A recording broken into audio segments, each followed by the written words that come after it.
Hello, everyone, and welcome to another episode of the Idea to Value podcast. I'm your host, Nick Skillicorn, and I'm thrilled to have with me today Genein Letford.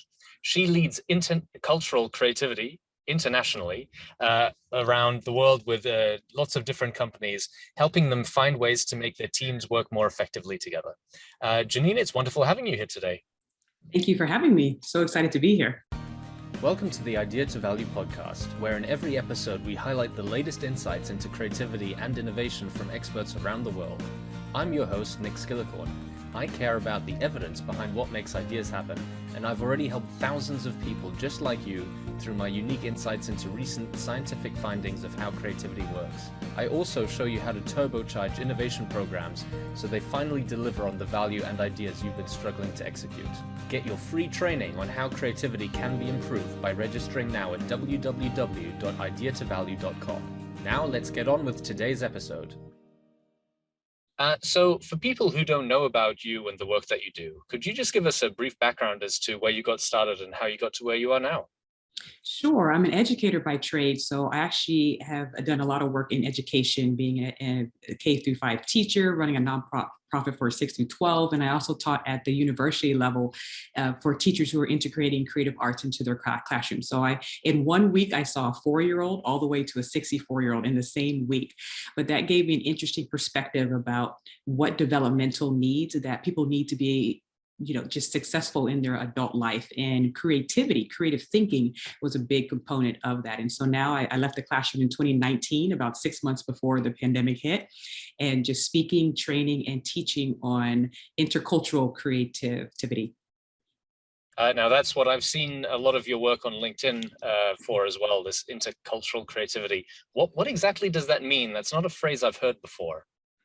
Yes, that's what creativity is about, right? Pioneering the new ideas and setting forth a new way of thinking. And so what my work looked at was creativity. Like, first of all, making sure that people understood that creativity isn't only artistry, it's so much more. It's the process of problem finding and problem solving with relevance, value, and novelty.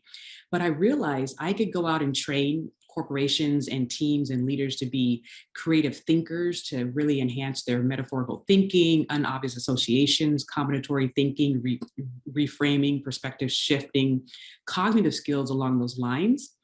But if there isn't a psychologically safe environment for this to happen, it's not going to work. If there is, fear induced, or people are just very risk averse, creative potential is not going to happen. So I looked at the intercultural part, and I did a lot of work in intercultural competency, which is the element of people who are interculturally competent are able to see other cultures, see other groups of people or individuals, and be very observant, be able to see differences or complexities, or they're just aware of cultural changes. And they're also able to shift their behavior in different cultural situations. So my work looks at the fact that intercultural competency and creative thinking actually sit on the same set of cognitive skills. So if you're looking to train one, you can train the other as well.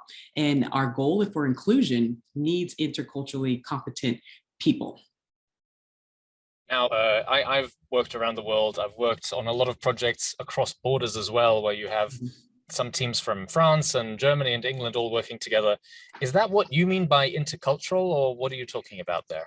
That is a great question, because that's the first idea that comes up, right? Culture. And that's a huge just directive of the word culture, of national culture or ethnic culture. And a culture is just a group of people with verified, values, beliefs, and norms. You can have a soccer mom culture. You can have a tech culture. You can have, as you've seen in your work, organizational cultures, right? And you can have many cultures within the same organization. So a culture is just a group of people with set of values and beliefs. And so of course, I do look at ethnic culture. There's a writer named Erin Meyer, and she does a lot of work in inter-ethnic cultural, nationality, different types of coming together and working together. But mine is intercultural, meaning just different groups of people with different lived experiences. And so people who are highly interculturally competent, meaning they can be aware of complexities and be observant and shift their behavior, they're also tend to be your highly creative thinkers, because creativity, at the book that the Medici effect lays out, creativity, or people with high creative ideas, they normally sit at the intersection of fields, disciplines, and cultures. So they're at the position where they're exposed to a lot of different types of thinking. And so interculturally competent people are exposed to people who have different lived experiences, and they're able to connect and adapt well. People who have low intercultural competence, they usually stay with their own. They don't really venture out much. They don't really take a lot of risk. And so that actually affects their ability to think creative and produce creative ideas. So they're highly correlated. And what would this look like, let's say, in a company that doesn't have a high degree of intercultural ability or intercultural teams? What's the example, well, a good negative example that you can think of? Well, in the past year or two, there's been a lot of talk about diversity, and about not just diversity, but having diversity, equity, and inclusion, and belonging. And so companies who are focused on those goals should be also focused on increasing their intercultural growth as well. And so I have been working with a company that is looking to increase their numbers, because they're seeing that people are leaving the company with the diversity numbers, because the belonging aspect isn't there. And so people can tell, and it is a talent market outside. They call it the great resignation, right? Talent is moving and shifting all over, and the fact that we're a global workforce now. We've been for a while, but definitely during the pandemic, the seats are open because you can work from anywhere. And so because talent is shifting, people need to understand that by increasing your diversity numbers and increasing that psychologically safe environment of belonging, you can automatically increase your creativity. So with the company that I'm working with, we're looking at what does the belonging look like? What do the opportunities that people have to share their voice? And here's a big one. Are people able to show up as their complete selves, their full selves? Our logo for our company is the diamond. And I use that metaphor strategically, because I want everyone to understand that people are multifaceted. We see the world through multiple lenses, and it's not just the big five that you see, like gender, ethnicity, and, just the top five. There's so many other facets, your education level, just all the belief systems that you have grown up with are coloring the way that you see the world. And so when people are able to be a part of an organization that celebrates these other facets that other organizations have had them, dulled down, they're able to bring in interesting perspectives that you would not normally have access to, because you've created a psychologically safe environment to do so. And so organizations are really strategically putting down frameworks that are allowing people to safely just, present these other facets within their work, and just great innovative ideas are coming from that. Well, the fact that you're talking about psychological safety, it's one of my favorite concepts coming out of Professor Amy Edmondson's research in the last couple of years, and it's really taken off in a lot of these how do we improve team performance training systems. But what I see quite often is a lot of companies talk about it, and they want it to improve, and they hope that by bringing in new people that are different, that it will improve. But that doesn't seem to be enough for psychological safety to actually take hold within a company. How do you see it? Do you think bringing in more diverse, different cultures automatically creates a psychologically safe environment, or do you need to start with the environment first before you bring people in? People think that way, and actually it makes it harder, because homogeneous groups are just easier. You get along, you understand where I'm coming from, you speak my language, either metaphorically or literally. And it's just easier with homogeneous groups. but the innovation happens, as you said, with the heterogeneous groups. And so there's a particular way that you have to do that strategically. And that's why I bring up the point of culturally competent. It's very difficult to have a diverse group of people who are not culturally competent, which means they're not sensitive to the fact that other people have different lived experiences, they have different belief systems, they have different just values that may not or may align with yours, and not necessarily they're negative or positive, they're just different. And so there's some people, because of their childhood, and my background is in developmental psychology, and so I look, and I don't think we do enough time of giving people the time to be reflective and giving people the time to understand their own upbringing, because your foundational years from 0 to 12 solidified the way that you see the world, and of course you have experiences as you get older, but those foundational years are key. And so when you are bringing together a group that is not culturally competent, that is not self-aware, there hasn't been any reflection work done, what have you, and people aren't understanding that people are coming with them with different perspectives and different communication styles, and they can't adapt their own behavior. So once people have the skills, and these are skills, creativity is a skill, culturally competency, it's a skill.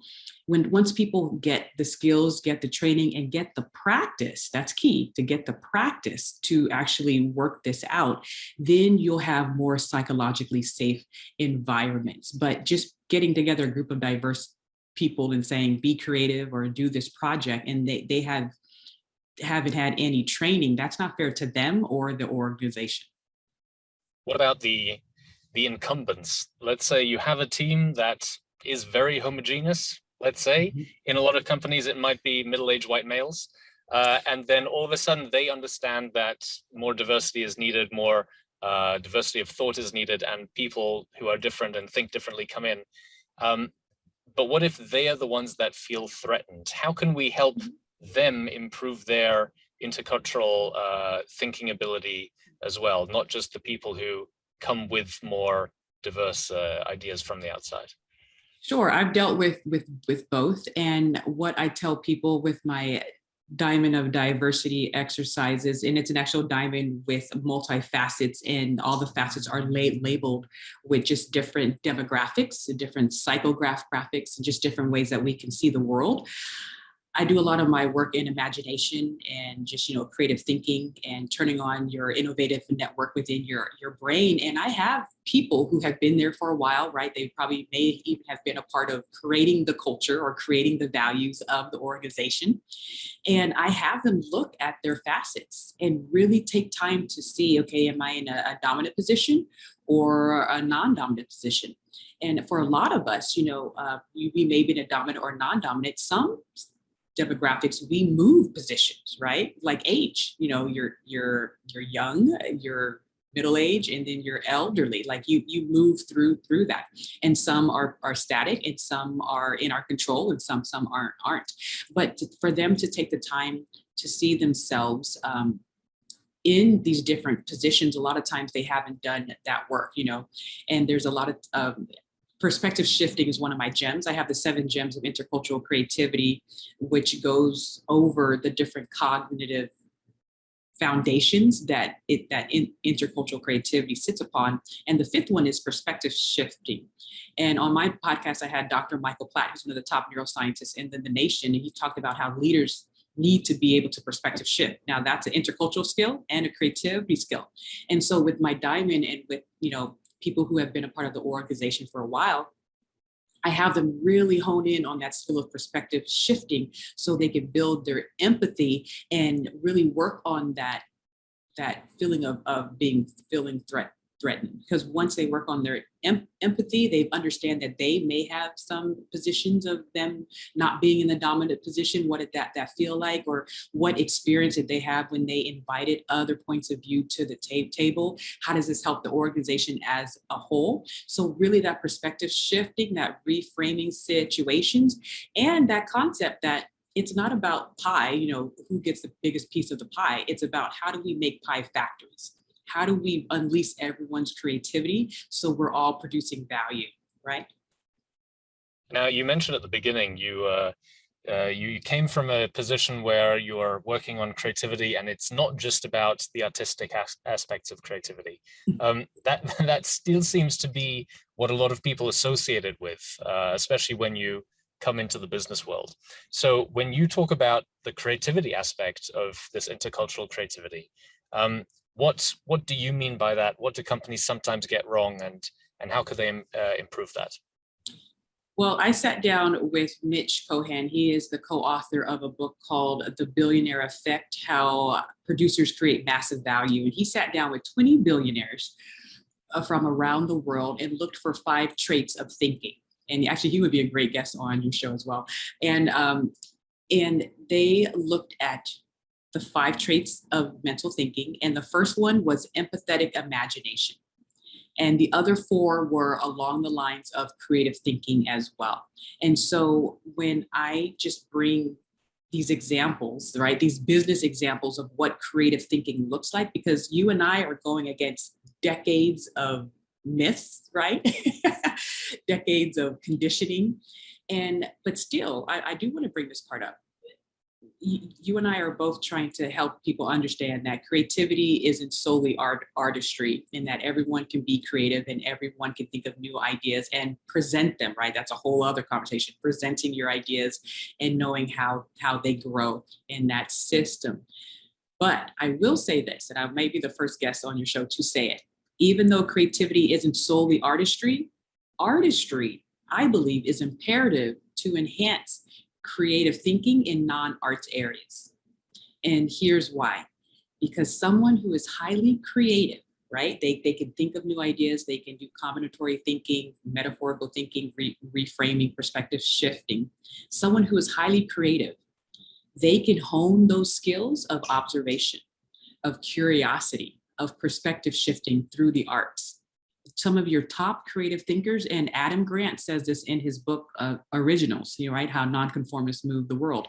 Adam Grant said, if you look at the top Nobel Prize winners in science, most of them have an arts background, and that is not by chance. So people who have an arts background, they're painters, musicians, some are multiples, like George Washington Carver, he's an inventor or was an inventor in America.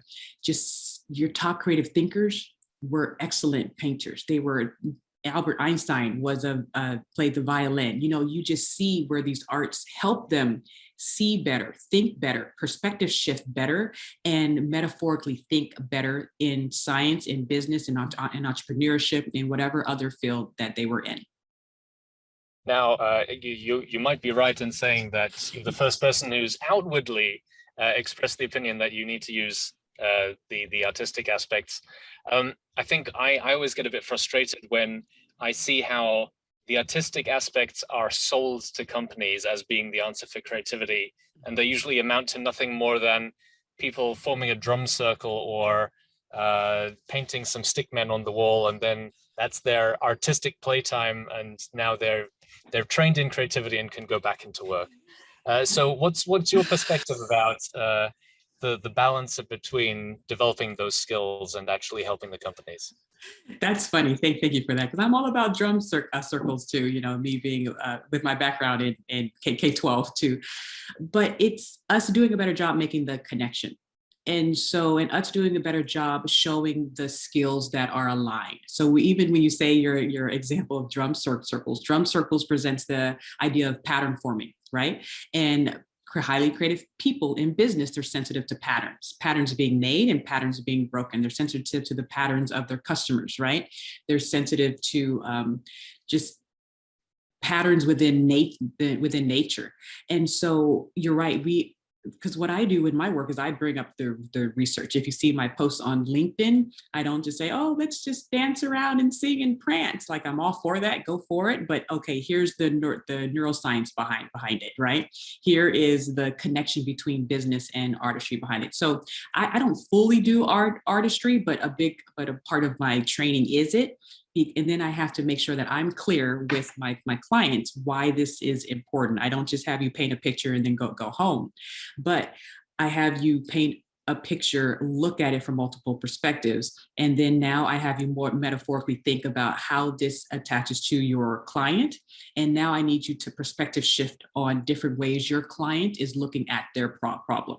And so I'm very clear on making the connections. Now, that's not an actual exercise that I do, but if I did it, that's what I would do. And don't forget, the arts are based on elements, just like the periodic table is based on elements. So you can combine, recombine, and create new materials from recombination of these elements. And so the arts affect you, music moves through you, people with their logos, colors speak messages. The arts are just another way to communicate an idea. And the word idea, it comes from the Greek and it means to see form and patterns, right? And so there's your connection to business, because you're looking to see patterns and forms and to future think, and the arts can help you do that. Genein, it's been wonderful speaking with you. I think you've probably interested a couple of people listening to find out more about you. If they want to find out more, what's the best place they can go to do that?